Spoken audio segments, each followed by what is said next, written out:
All right, so we're in journal 22. And in this spell work here, we're going to graph this quadratic equation and actually solve for the quadratic. So basically seeing where does this parabola cross the x-axis. So we're going to solve by graphing. Here's the reason why.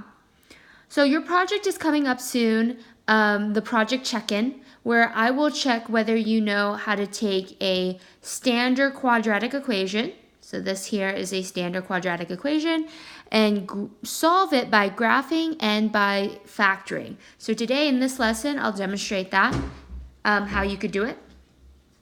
So if I were to solve this by graphing, first I need to consider that this is a standard equation. So the advantage with standard is that if this is my A, B, and C, where A here's the first power, just 1, and B here's -4, and C here is 3, well, C is my y-intercept. So I can go ahead and graph that at 3. But then I need 2 more points to make my parabola. So to find the vertex, I need this formula, x equals -b over 2a. And so in this case, my b here is -4. So that's 2 negatives in the top. Divided by 2 times a here is 1. My top, if I multiply that, becomes a +4. 2 times 1 in the bottom is 2. If I divide, x here is 1. So that means my vertex here is 2 for x. Now I just need to go ahead and find my y value. So to do that, all I have to do is take my x value here and plug it into the equation where I see the x's. So working this out, this would be y equals 2 squared minus 4 times 2 plus 3. And if I work this out, I gotta do the exponent here first. So 2 to the second power gives me 4. 4 times 2 gives me 8. Drag down the 3. If I subtract 4 minus 8, gives me -4 plus 3. That is a -1. So my y value here is -1. So I'm plotting this vertex at 2, -1, which is right here. I'm going to put a V here to remember that's my vertex. Now remember that when we are drawing our vertex here, we can use that to help us reflect the point. In this case, the y-intercept. So my vertex, I'm going to create a axis of symmetry. And I can see that this y-intercept is about 2 units away to the left. And so I'm going to do 2 units to the right.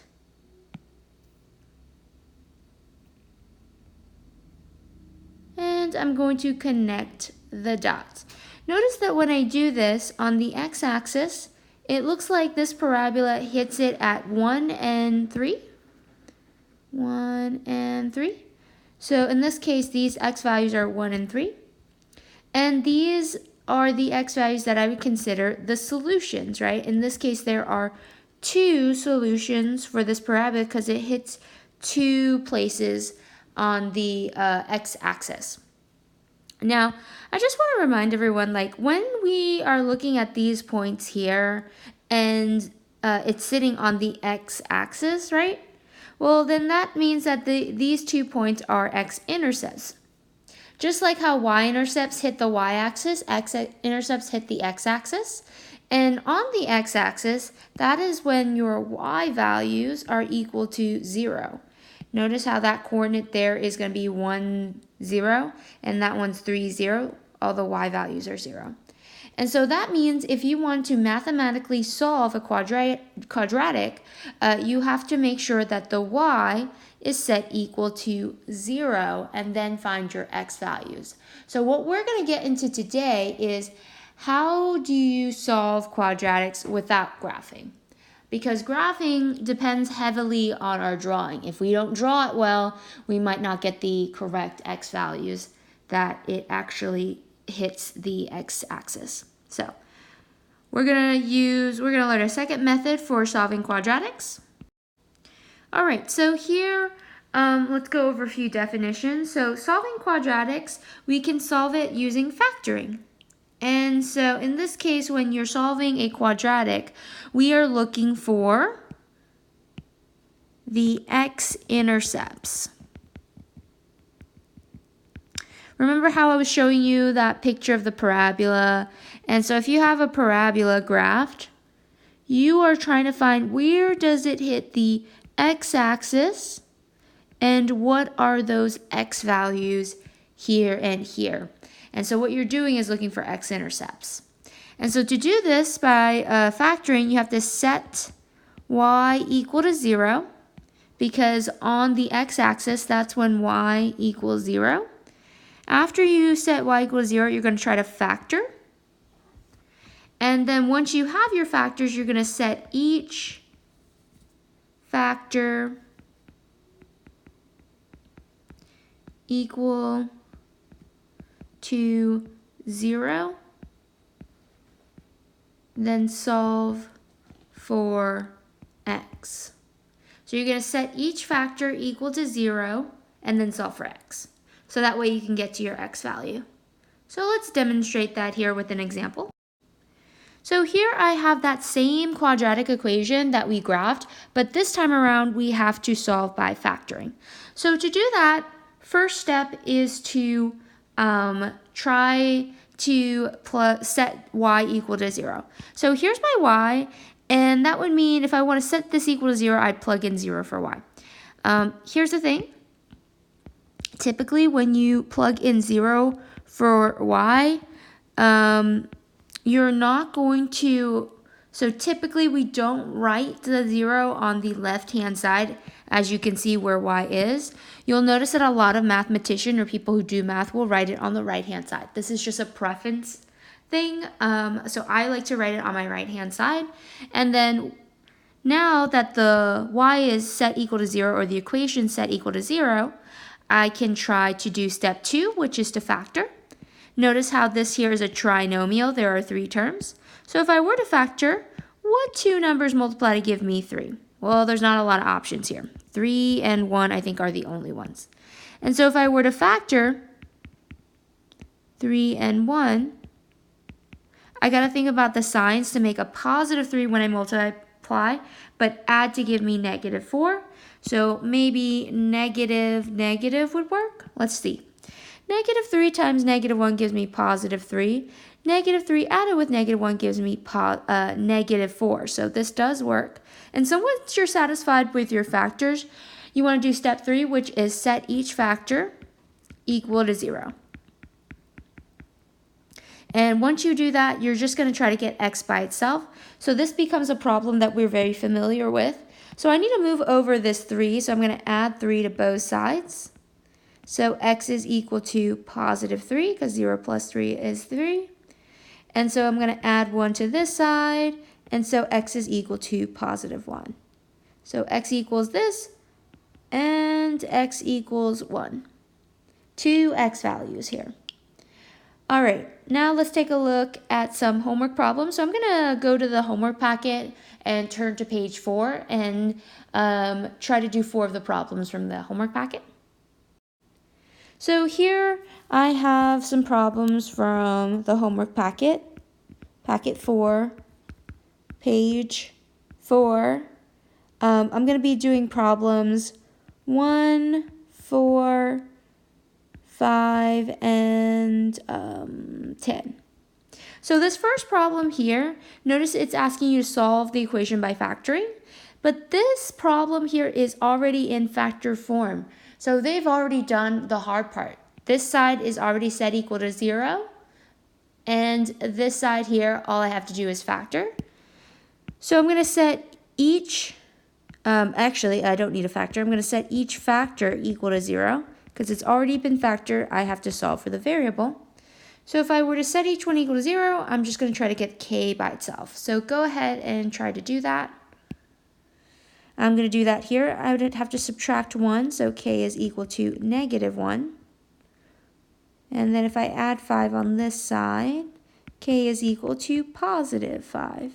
So it looks like these two are my k values. So that was pretty easy. Let's try number 4 next. All right, so here I have 2 factors. And so what I'm going to do first, just like I did last time, is set the 2 factors equal to 0. And then I need to solve for m. So if I'm solving for m, I need to get m by itself. So I'm going to move over the 3 first because it's a bit further away, and then I'll take care of the 2, which is sitting next to the m. So I'm going to subtract off 3. This leaves me with 2m equals -3. And then if I divide by 2 to get rid of the 2, m is equal to -3/2 for my m value. And then if I were to do the same thing on this side, I would subtract by 3. And so we would have 4m equals -3. And then I would divide by 4. So m here is -3/4. And that is my m value. All right, so, and it's perfectly fine to leave it as a fraction. I do it all the time. So let's take a look at problems 5 through 10. You might have noticed that these problems here, the right-hand side are all equal to 0. So what do you do when it's not?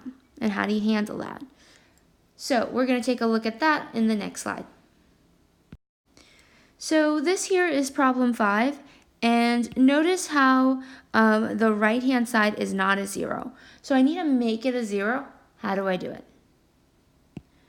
Okay, so some of you guys are probably saying, okay, -5, to make this a 0, maybe I can just try to cancel it out, like add 5 to both sides, right? So here's the thing, if you add a number to the right-hand side, it does become 0, but then you have to add that same number to the left-hand side. So 19 plus 5, just to the number here, I'm just adding the number to the number, not to the coefficients. If I add 19 to 5 to 19, this is going to be x squared minus 11x plus 24. And so two numbers that multiply to give you 24, 6 and 4, 8 and 3, 12 and 2. So 6 plus 4, remember when you add them you should get the middle term, but 6 plus 4 does not give me 11. 8 plus 3 does give me 11, right? Now I just have to think about the signs. So it looks like 8 and 3 work out.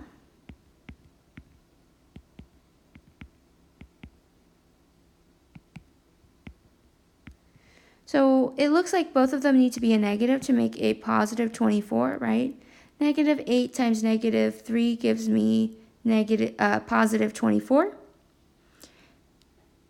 And then once I have my factors, I can set them equal to 0.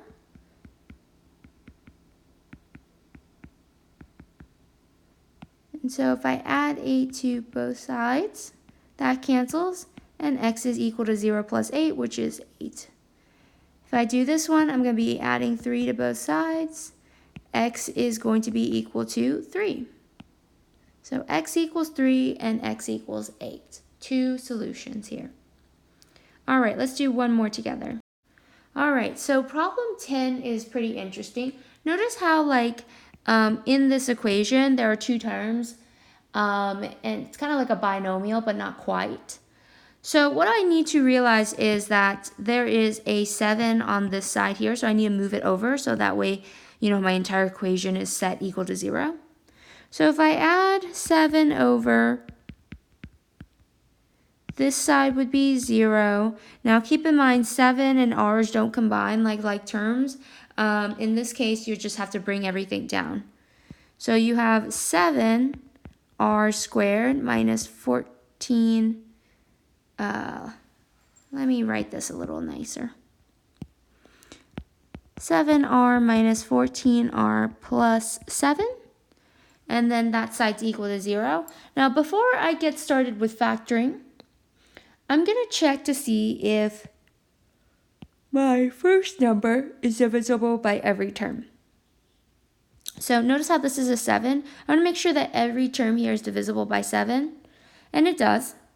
So what I can do here is factor out a 7 and figure out what's left over. So this would be r squared minus r plus 1. Right, because 7 times r squared gives you 7. I guess this should be a -2, my bad. -2r times 7 gives you -14. 1 times 7 gives you 7. And so what you want to do with this is that Notice how this 7 sits out here. It's like 7 times all of this trinomial. So to undo multiplication, I need to divide. And so now my 7's cancel out. So r squared minus 2r plus 1 comes down. 0 divided by 7 gives me 0.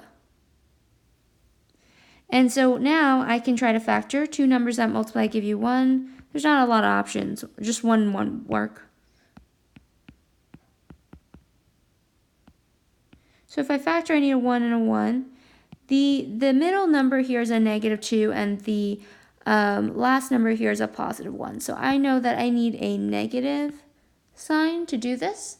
And so notice how both of these factors are the same. So if I were to solve this out, I really just have to solve it out once. And so I would add 1 here. So this is going to be r. 0 plus 1 is 1. Or r equals 1 on this one. And that's it, guys. That is our lesson for today. I hope this helps.